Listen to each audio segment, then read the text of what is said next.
আসসালামু আলাইকুম, স্বাগত জানাচ্ছি আরটিভি সন্ধ্যার সংবাদে। আপনাদের সঙ্গে আছি আমি ফারিয়া শারমিন এবং একই সাথে রয়েছে আমি আফসানা সুরাইয়া।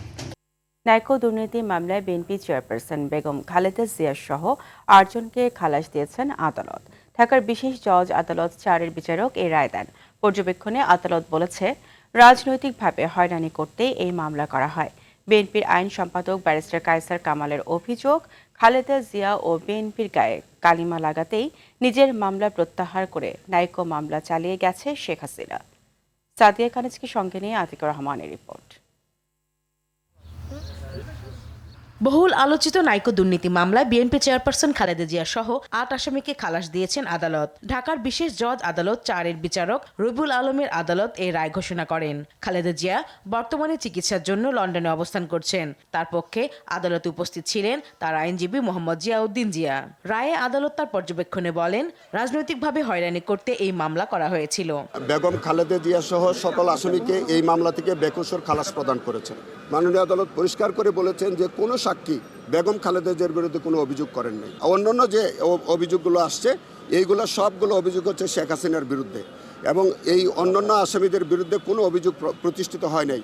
সেই অবজারভেশন দিয়ে মাননীয় আদালত আজকে সকল আসামিকে খালাস দিয়েছেন। খালাস পাওয়া অন্য আসামিরা হলেন গিয়াসউদ্দিন আল মামুন, সাবেক সচিব খন্দকার শহীদুল ইসলাম, ঢাকা ক্লাবের সাবেক সভাপতি সেলিম ভূঁইয়া, সিএম ইউসুফ হোসেন, সাবেক মুখ্য সচিব কামাল উদ্দিন সিদ্দিকী, বাপেক্সের সাবেক মহাব্যবস্থাপক মীর ময়নুল হক ও নাইকো রিসার্চ বাংলাদেশ লিমিটেডের সাবেক প্রেসিডেন্ট কাশেম শরীফ। বিএনপির আইন বিষয়ক সম্পাদক ব্যারিস্টার কায়সার কামাল বললেন, শেখ হাসিনা ক্ষমতার প্রভাব খাটিয়ে নিজের সব মামলা প্রত্যাহার করে খালেদা জিয়াকে ফাঁসানোর জন্য মামলা প্রভাবিত করেছেন। তৎকালীন সময়ে দুর্নীতি দমন কমিশন শেখ হাসিনার বিরুদ্ধে যে স্টে ছিল সেই স্টেটার বিরুদ্ধে আপিল পর্যন্ত করে নাই। অথচ দেশনেত্রী বেগম খালেদা জিয়ার বিরুদ্ধে কোনো ধরনের কোনো যৌক্তিক বা আইনগত অভিযোগ না থাকা সত্ত্বেও সেই মামলা দিয়ে দেশনেত্রী বেগম খালেদা জিয়াকে অনেকভাবে নাজেহাল করা হয়েছিল। বেগম খালেদা জিয়াকে যেন রাজনৈতিকভাবে হয়রানি করা যায় এবং বিএনপির নামে যেন কালিমা লেপন করা যায়, তার জন্য শেখ হাসিনা ওয়াজেদ আদালতকে ব্যবহার করতেন এবং দুর্নীতি দমন কমিশনকে ব্যবহার করতেন। আসামিদের মধ্যে মোশাররফ হোসেন, ব্যারিস্টার মওদুদ আহমেদ, বাপেক্সের সাবেক সচিব শফিউর রহমান মারা যাওয়ায় মামলার দায় থেকে তাদের অব্যাহতি দেয়া হয়। 2007 সালে খালেদা জিয়ার বিরুদ্ধে নাইকো দুর্নীতি মামলাটি দায়ের করে দুদক। 2008 সালের 5 মে খালেদা জিয়া সহ 11 জনের বিরুদ্ধে দুদক আদালতে অভিযোগপত্র জমা দেয়। আতিকুর রহমান, আরটিভি, ঢাকা।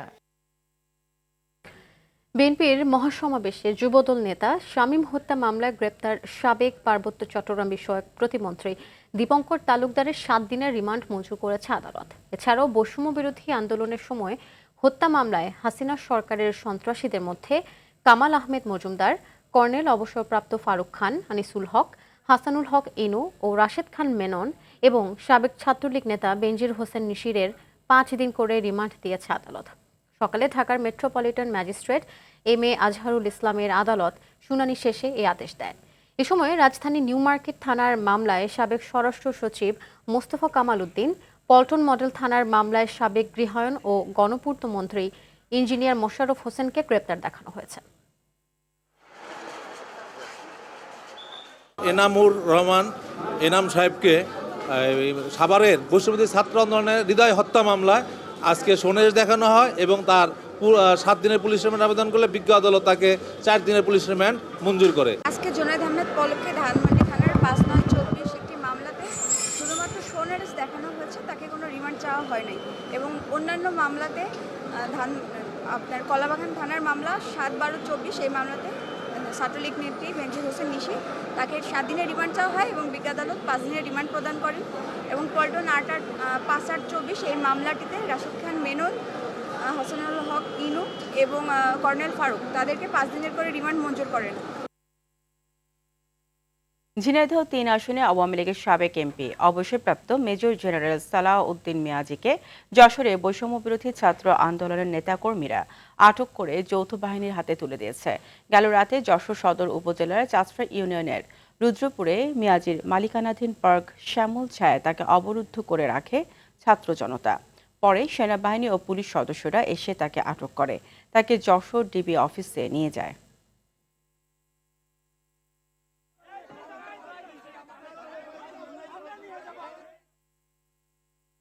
গণহত্যায় জড়িতরা মাফ চেয়ে নির্বাচনে অংশ নিতে পারবে, অন্তর্বর্তী সরকারের উপদেষ্টার এমন বক্তব্য নতুন দল গোছানোর কৌশল বলে মনে করেন বিএনপি মহাসচিব মির্জা ফখরুল ইসলাম আলমগীর। সরকারের সহযোগিতায় নতুন দল গঠন জনগণ মেনে নেবে না বলে মন্তব্য করেন তিনি। রাজধানীর কৃষিবিদ ইনস্টিটিউটে ছাত্রদলের অনুষ্ঠানে বিএনপি মহাসচিব বলেন, কেউ ১-১১-র দিকে যেতে চাইলে তার ফল ভালো হবে না। জাহিদ রহমানের রিপোর্টে বিস্তারিত।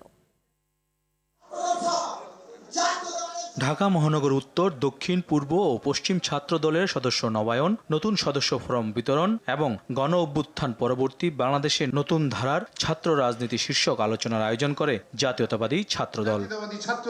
কিভাবে ছাত্র রাজনীতিতে বৈষম্যহীনতার ছদ্মবেশে স্বৈরাচার আবারও মাথাচাড়া দিয়ে উঠছে বলে অভিযোগ করেন ছাত্রদল নেতারা। তারা বলেন, সামাজিক কার্যক্রমকে বাধাগ্রস্ত করতে নানামুখী ষড়যন্ত্র চলছে। পক্ষকে বিনষ্ট করার জন্য ষড়যন্ত্রে লিপ্ত হন, তাহলে আমরা ধরে নেব আপনারা সত্যিকার অর্থে এই ফ্যাসিস্ট আওয়ামী লীগের পুনর্বাসনের পক্ষে আপনারা শুরু করছেন।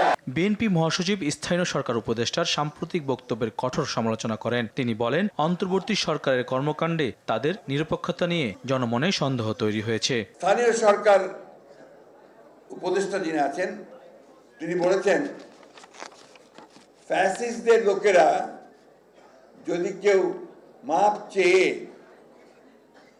নির্বাচনে অংশ নিতে চায় তাহলে তারা অংশ নিতে পারবে। It is dangerous. তার মানে কি আমরা এটা মনে করব যে তারা সরকারে থেকে তাদের দল গোছানোর জন্য তারা বিভিন্ন রকম কৌশল নিচ্ছেন? সেটা কখনোই মেনে নেওয়া হবে না।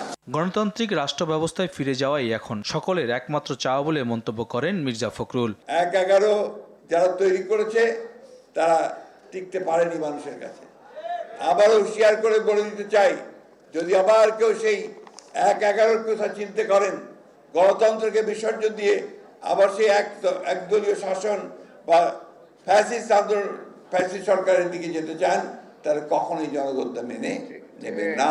ছাত্র রাজনীতিতে ছাত্রদল শিক্ষা প্রতিষ্ঠান ভিত্তিক জ্ঞান চর্চা বিকাশ ঘটাবে বলে আশা করেন বিএনপি মহাসচিব। শিক্ষা প্রতিষ্ঠান ভিত্তিক সংগঠন যদি না করো তাহলে কিন্তু হবে না। জাহিদ রহমান, RTV, ঢাকা। জামায়াতের সাবেক ভারপ্রাপ্ত সেক্রেটারি জেনারেল ATM আজহারুল ইসলামের মুক্তির দাবিতে দেশব্যাপী বিক্ষোভ ও সমাবেশ করে জামায়াত। ভোলায় বিক্ষোভ মিছিল ও সমাবেশ করে জেলা জামায়াতের নেতাকর্মীরা।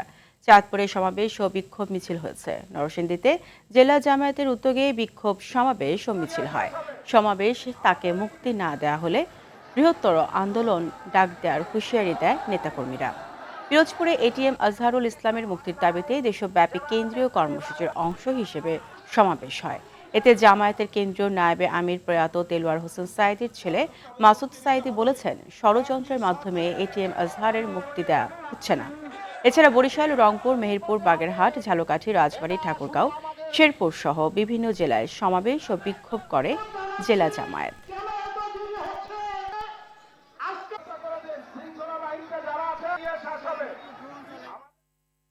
দিনভর আন্দোলনের মুখে খুলনা প্রকৌশল ও প্রযুক্তি বিশ্ববিদ্যালয় কুয়েটে রাজনৈতিক কর্মকাণ্ড বন্ধের সিদ্ধান্ত বহাল রাখল বিশ্ববিদ্যালয় সিন্ডিকেট। গতকাল ছাত্রদল ও বৈষম্য বিরোধী ছাত্র আন্দোলনের নেতাকর্মীদের দফায় দফায় সংঘর্ষের পর নিরাপত্তা বিবেচনায় ২৮ ফেব্রুয়ারি পর্যন্ত ক্যাম্পাস বন্ধের ঘোষণা আসলো। সংঘর্ষে জড়িতদের খুঁজতে গঠন করা হয়েছে তদন্ত কমিটি। খুলনা থেকে SM মনিরুজ্জামানের প্রতিবেদন, জানাচ্ছেন সৈয়দ মাহমুদ।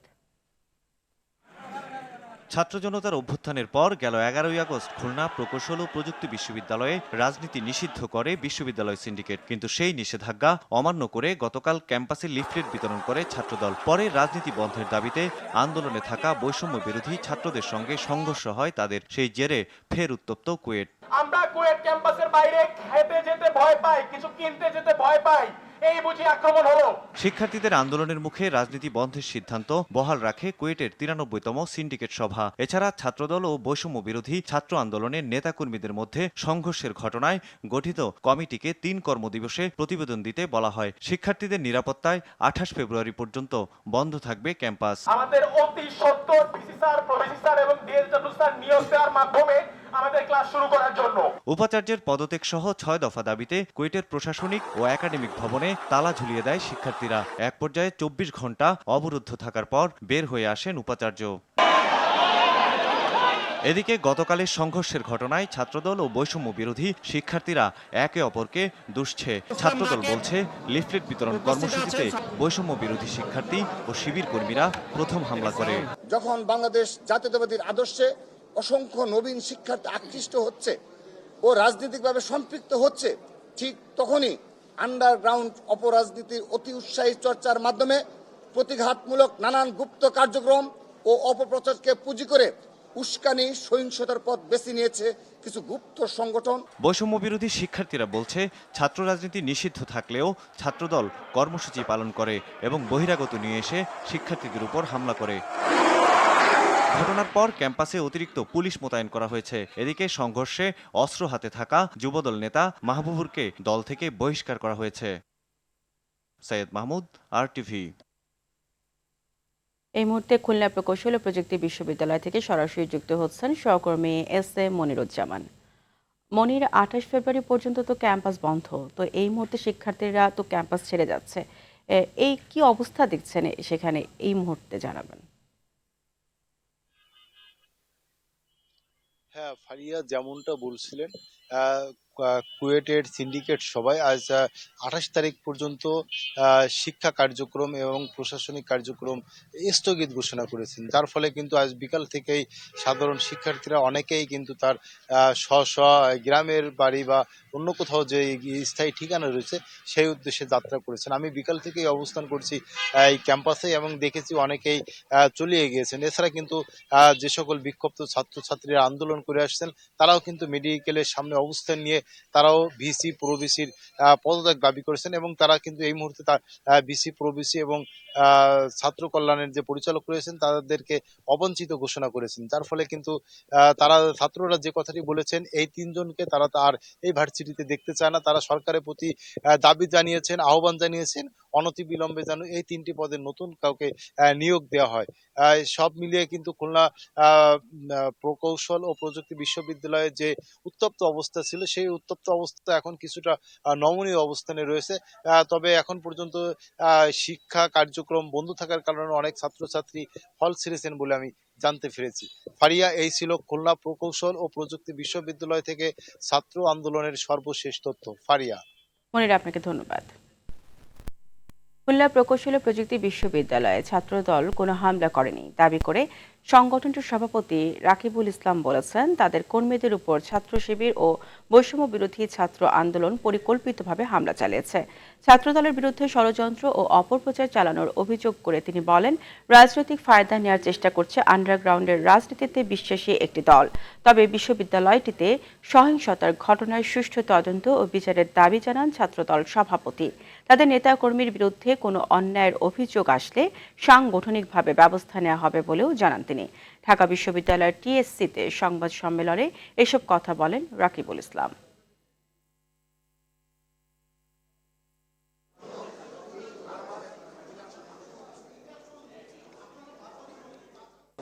যেভাবে আমাদের একজন যুবদলের একজনকে চিহ্নিত করা গেছে, তাকে সংগঠন থেকে বহিষ্কার করা হয়েছে, কিন্তু আজকে এখন পর্যন্ত এই যে ভিডিওটি অলরেডি সামাজিক যোগাযোগ মাধ্যমে সয়লাভ হয়েছে সেখানে স্পষ্টভাবে বৈষম্য ছাত্র আহ্বায়কের যে ভূমিকা, অপর নেতৃবৃন্দের যে ভূমিকা, তাদের বিষয়ে এখন পর্যন্ত আমরা বৈষম্য বিরোধী ছাত্র কেন্দ্রীয় কমিটি তাদের কোনো প্রকার কোনো বক্তব্য পাচ্ছে না। অর্থাৎ তারা মবক্রেসিতে বিশ্বাস করে কিনা, তারা এই ধরনের হামলা এবং পরবর্তীতে বাংলাদেশের কোনো শিক্ষা প্রতিষ্ঠানে যদি এই ধরনের হামলার ঘটনা ঘটে পুরোপুরি দায় এই বৈষম্য ছাত্রদেরকে বহন করতে হবে। এদিকে কুয়েটে হামলা ঘটনায় জড়িতদের দ্রুত আইনের আওতায় আনতে আইন শৃঙ্খলা বাহিনীকে নির্দেশ দেওয়া হয়েছে বলে জানিয়েছেন যুব ও ক্রীড়া উপদেষ্টা আসিফ মাহমুদ সজীব ভুঁইয়া। সকালে আদমজী ক্যান্টনমেন্ট কলেজে তারুণ্যের উৎসবে যোগ দিয়ে একথা জানান তিনি। বলেন, এ ধরনের হামলা দুঃখজনক। ফ্যাসিবাদী ব্যবস্থা আর চলতে দেয়া হবে না। প্রতিটি শিক্ষা প্রতিষ্ঠানে ছাত্র সংসদ নির্বাচন আয়োজনের আহ্বান জানিয়ে তিনি বলেন, ছাত্র সংসদ থাকলে কুয়েটে হামলার ঘটনা ঘটত না। ফ্যাসিবাদী শক্তির বাংলাদেশে নির্বাচন করার সুযোগ নেই জানিয়ে আসিফ মাহমুদ বলেন, আওয়ামী লীগকে বিচারিক প্রক্রিয়ায় নির্মূল করতে হবে।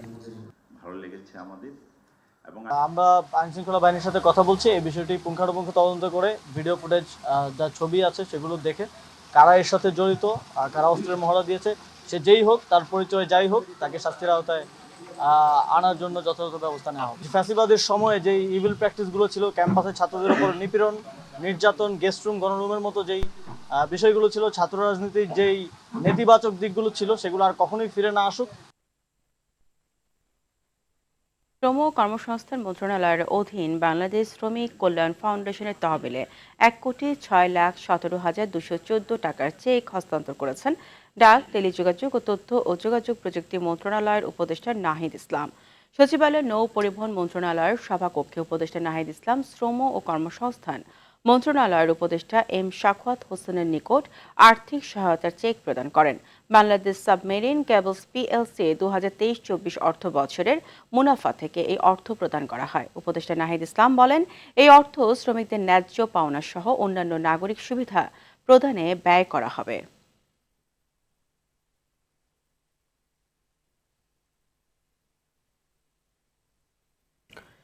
রাজধানীর উত্তরা 7 নম্বর সেক্টর এলাকায় মেহবুল হাসান ও তার স্ত্রী নাসরিন আক্তার ইপ্তিকে ধারালো অস্ত্র দিয়ে এলোপাথারি হামলার চাঞ্চল্যকর ঘটনায় জড়িত চক্রের 5 জনকে গ্রেপ্তার করা হয়েছে।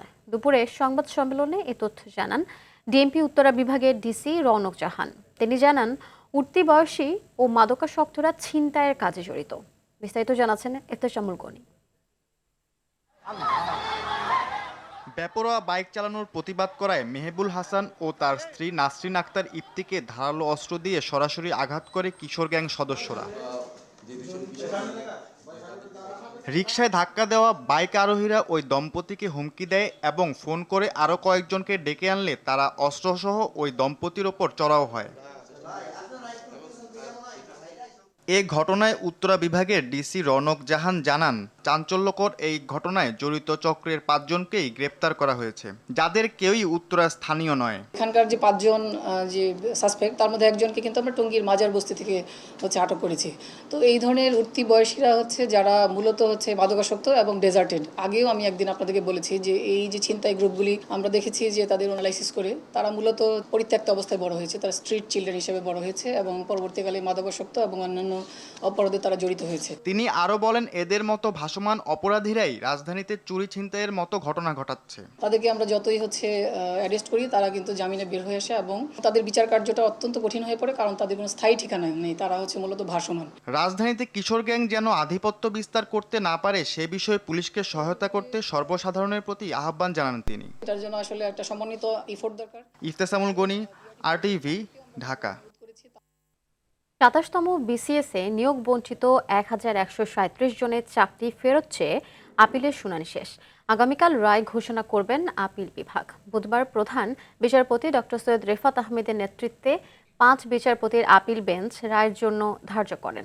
গত বছর 7 নভেম্বর 27তম বিসিএসে নিয়োগ বঞ্চিত 1137 জনের পক্ষে করা আপিল শুনবেন বলে আদেশে বলা হয়। এ সংক্রান্ত রায় পুনর্বিবেচনা চেয়ে করা পৃথক আবেদনের শুনানি নিয়ে প্রধান বিচারপতির নেতৃত্বাধীন 4 সদস্যের আপিল বিভাগ লিভ টু আপিল মঞ্জুর করে আদেশ দেন। ওই বিসিএসে প্রথমবারের মৌখিক পরীক্ষা বাতিলের সিদ্ধান্ত বৈধ ঘোষণা করে হাইকোর্টে দেয়া রায় বহাল রেখে 2010 সালের 11 জুলাই আপিল বিভাগ রায় দেন। এ রায় পুনর্বিবেচনা চেয়ে 1137 জনের পক্ষে 140 জন পৃথক আবেদন করেন। আর এখন 2025 সাল, তাহলে প্রায় 18 বছর। অনেক চড়াই উতরায়, অনেক আইনি লড়াইয়ের পরে আগামীকাল বাংলাদেশ সুপ্রিম কোর্ট আপিল বিভাগ এই মামলাটি রায়ের জন্য ফিক্স করেছেন। পড়াশোনা শেষ করে এই বিসিএস সার্ভিসের জন্য নিজেদেরকে কোয়ালিফাই করেছিল, রিকমেন্ডেড হয়েছিল, সব ফর্মালিটি শেষ করার পরে এদের চাকরি থেকে বাদ দেওয়া হয়েছিল এবং শুধুমাত্র পলিটিক্যাল কনসিডারেশনে। আগামী 10 এপ্রিল শুরু হচ্ছে এসএসসি ও সমমানা পরীক্ষার। আগের সূচি অনুযায়ী 13 এপ্রিল বাংলা দ্বিতীয় পত্রের পরীক্ষা অনুষ্ঠিত হওয়ার কথা থাকলেও ওই দিন বৈশাখী উৎসব পড়ায় সূচি পরিবর্তনের দাবির পরিপ্রেক্ষিতে পরীক্ষা পেছানো হয়েছে। সংশোধিত সূচি অনুযায়ী 13 এপ্রিলের বাংলা দ্বিতীয় পত্রের পরীক্ষা পিছিয়ে আগামী 13 মে অনুষ্ঠিত হবে। ব্যবহারিক পরীক্ষার সময়সূচিও পরিবর্তন করা হয়েছে। আন্তঃশিক্ষা বোর্ড এসএসসির সংশোধিত সময়সূচি প্রকাশ করে। সংশোধিত সময়সূচি অনুযায়ী আগামী 15ই মে থেকে 22শে মে পর্যন্ত ব্যবহারিক পরীক্ষা অনুষ্ঠিত হবে।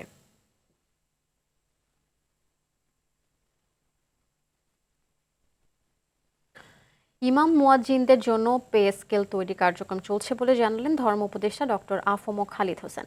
ইসলামিক ফাউন্ডেশন আয়োজিত ইমাম ও মুয়াজ্জিন কল্যাণ ট্রাস্টের আওতায় অনুদান ও সুদ মুক্ত ঋণের চেক বিতরণ অনুষ্ঠানে তিনি একথা বলেন। 600 অসহায় ও দরিদ্র ইমাম মুয়াজ্জিনকে 1,80,00,000 টাকার সুদ মুক্ত ঋণ এবং 4,620 জনকে 5,000 টাকা করে অনুদানের চেক তুলে দেন ধর্ম উপদেষ্টা। এ সময় নানা অপপ্রচার সত্ত্বেও বাংলাদেশ সাম্প্রদায়িক সম্প্রীতির উজ্জ্বল নিদর্শন বলে উল্লেখ করেন খালিদ হোসেন।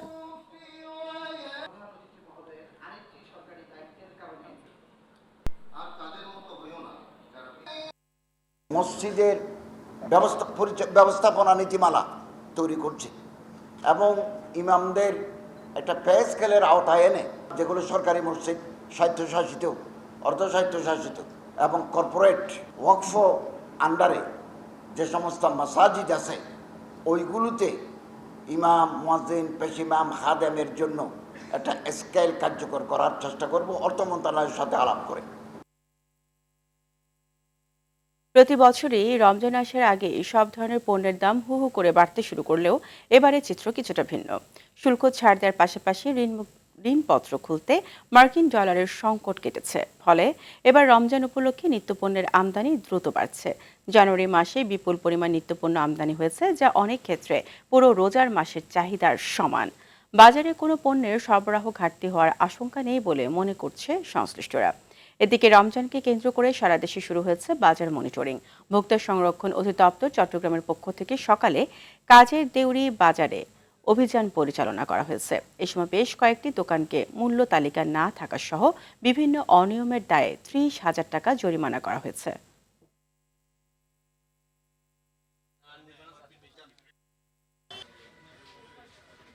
গেছে বছর আপনার অ্যাঙ্কার ডালের কেজি আছিল 80 টাকা 85 টাকা, এবছর 65 থেকে 70 টাকা বিক্রি করতেছে। প্রতি গরু পিছে 5-7 হাজার টাকা বাড়তি, কিন্তু আমরা গুস্ত দাম বাড়ায় বেচতে পারতাছি না। গুস্ত এই আগের লেডি 750 টাকা, গায়ে লেখা আছে 852 টাকা, নিচে হলো 900 টাকা।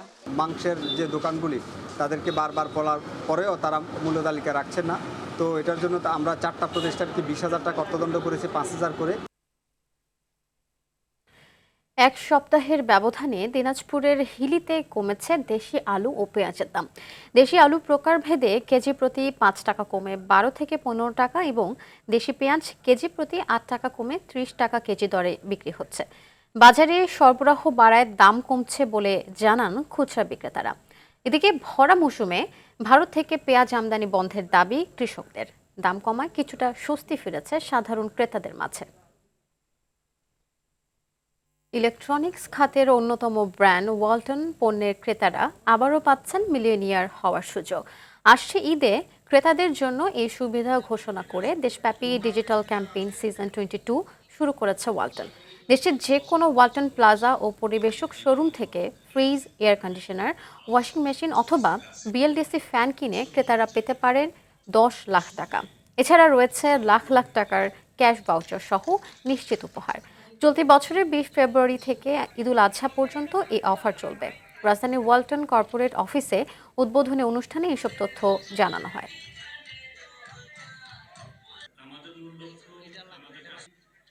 ইউক্রেনেই যুদ্ধ শুরু করার জন্য ইউক্রেনকেই দোষারোপ করেছে মার্কিন প্রেসিডেন্ট ডোনাল্ড ট্রাম্প। ইউক্রেন যুদ্ধ নিয়ে সৌদি আরবে আলোচনার সভায় কিয়েভকে আমন্ত্রণ না জানানো একটি বিষয় বলে উল্লেখ করেন প্রেসিডেন্ট ভলোদিমির জেলেনস্কি। এর পরিপ্রেক্ষিতে ইউক্রেনেই প্রতি ক্ষোভ ছেড়েছে ট্রাম্প। যুদ্ধে না জড়িয়ে চুক্তির মাধ্যমে সমঝোতা করা যেত বলে মন্তব্য করেন মার্কিন প্রেসিডেন্ট। এক প্রতিবেদনে তথ্য জানায় বিবিসি। ইউক্রেনেই রাশিয়া পূর্ণ মাত্রার আক্রমণ শুরু করার পর রাশিয়া ও মার্কিন প্রতিনিধিদের মধ্যে প্রথম সরাসরি এবারই বৈঠক হলো।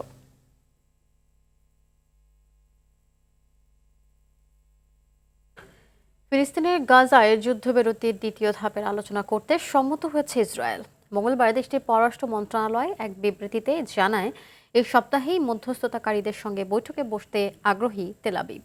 যুদ্ধবিরতির দ্বিতীয় ধাপ বাস্তবায়নে গেল 4 ফেব্রুয়ারি আলোচনায় বসার কথা থাকলেও ইসরায়েলের টালবাহানায় তা সম্ভব হয়নি। এদিকে বৃহস্পতিবার জিম্মি অবস্থায় নিহত 4 জনের মরদেহ হস্তান্তর করবে হামাস। এছাড়া শনিবার মুক্তি দেওয়া হবে আরও 6 জিম্মি। এছাড়া দ্বিতীয় দফার যুদ্ধবিরতি কার্যকর করে সকল ইসরায়েলি সেনা প্রত্যাহার করলে বাকি সব জিম্মিকে একদিনে ছেড়ে দেওয়ার কথা জানিয়েছে হামাস। মঙ্গলবার হামাসের এক কর্মকর্তার বরাতে এসব তথ্য জানায় আল জাজিরা। চ্যাম্পিয়ন্স ট্রফির মিশনে কাল মাঠে নামছে বাংলাদেশ। প্রথম ম্যাচে ভারতের মুখোমুখি হবে টাইগাররা। প্রতিপক্ষ নিয়ে ভাবার চাইতে পরিকল্পনা বাস্তবায়নে নজর দিচ্ছে দল। টুর্নামেন্টের জন্য সেরা প্রস্তুতি নিয়েছে ক্রিকেটাররা। পাশাপাশি কন্ডিশন একই হওয়ায় দল নিয়ে আত্মবিশ্বাসী অধিনায়ক নাজমুল হোসেন শান্ত। তবে রোহিত শর্মা, শুভমান গিলদের হারাতে সব বিভাগেই ভালো করতে হবে এমনটাই মনে করেন তিনি। এদিকে প্রস্তুতি ম্যাচে পাকিস্তান শাহিনসের কাছে বড় ব্যবধানে হেরেছিল বাংলাদেশ। তবে মূল আসরে এর কোনো প্রভাব পড়বে না বলে বিশ্বাস অধিনায়কের। আগামীকালের ম্যাচে ভালো কিছুর আশা তার। দুবাই আন্তর্জাতিক ক্রিকেট স্টেডিয়ামে ম্যাচ শুরু বাংলাদেশ সময় দুপুর 3টায়।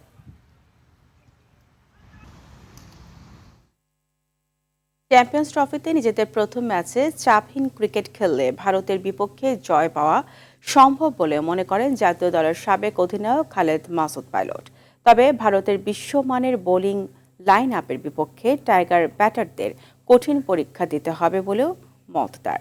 প্রথম ম্যাচে কেমন হতে পারে টাইগারদের একাদশ, সে বিষয়ে আরটিভিকে নিজের মতামত জানিয়েছেন খালেদ মাসুদ পাইলট। বিস্তারিত মাহফুজুল ইসলামের রিপোর্টে। ম্যাচটা দুবাইতে বলেই কিনা বাংলাদেশের ভাবনার জায়গাটা একটু বেশি। প্রথম ম্যাচে শক্তিশালী ভারতের বিপক্ষে টিম কম্বিনেশন ঠিক করতে কিছুটা অঙ্ক মেলাতেই হচ্ছে টাইগার টিম ম্যানেজমেন্টকে। টপ অর্ডার নিয়ে যত ভাবনা, মিডল অর্ডারে অভিজ্ঞ মুশফিক রিয়াদে ভরসা রাখবে বাংলাদেশ দল। আইসিসির ট্রু উইকেটের সহজ হিসেব নিকেশ জটিল না করার পরামর্শ সাবেক এই অধিনায়কের। তো ইন্ডিয়া যদি খুব খারাপ খেলে, তাদের মতো করে যদি খেলতে না পারে, তারা তাদের বেস্ট খেললে কিন্তু তারা ম্যাচ জিতবেন না। তাদেরকে যদি ভুল করানো যায় এবং তারা যদি ভুল করে তাহলে কিন্তু ম্যাচ জিতা সম্ভব। ইন্ডিয়াতে 5টা থেকে 6টা বোলার থাকবে খুব কোয়ালিটি, যারা 10 ওভার বল করবে, দেখা গেলো যে 90% রাইট জায়গাতে বল করবে। খুবই ইম্পর্টেন্ট যে আমাদের টপ অর্ডার ব্যাটসম্যানদের কাছ থেকে রান বের করা। তারা যদি বড় ইনিংস খেলতে পারে, এটা বড় কিছু হতে পারে, মানুষ ভালো কিছু করতে পারে। অলরাউন্ডার সাকিব আল হাসানহীন বাংলাদেশ দলের একটি স্লটে রিশাদ নাসুমকে নিয়ে মেলাতে হবে অঙ্ক। সেক্ষেত্রে কে ঢুকবে একাদশে তা নির্ভর করবে এই দুই ক্রিকেটারের ব্যাটিং দক্ষতার উপর। এই সাকিব না থাকাটা কিন্তু একটা বড় প্রবলেম হচ্ছে। আপনি ধরেন অলরাউন্ডার একটা কমে যায়, একটা ব্যাটসম্যান অথবা একটা বোলারের জায়গাতে। আমি বলবো যে মেহেদি মিরাজ যে ব্যাটসম্যান অফ স্পিনার হিসেবে খেলবে, একদম পুরোটা নির্ভর করবেন না রিশাদের উপরে। বিকজ লেগ স্পিনার অনেক সময় খুবই ভালো 100% সুপার বল করে, অনেক সময় দেখা গেলো যে আপনি জায়গা মতো বল পড়ছে না, সামহাও একটা পাওয়ার ক্রিকেট খেলার জন্য, মারার জন্য। তো তখন কিন্তু আলটিমেটলি লেফট আর্ম স্পিনারের উপরে আপনি যেতে হবে, সাথে একটা 3টা ফাস্ট বোলার হয়তো খেলতে পারে। মাহফুজুল ইসলাম, RTV, ঢাকা। সন্ধ্যার সংবাদ এ পর্যন্তই। রাতের সংবাদ রাত 11:15টায় দেখার আমন্ত্রণ রইল। ধন্যবাদ সবাইকে। ধন্যবাদ সবাইকে।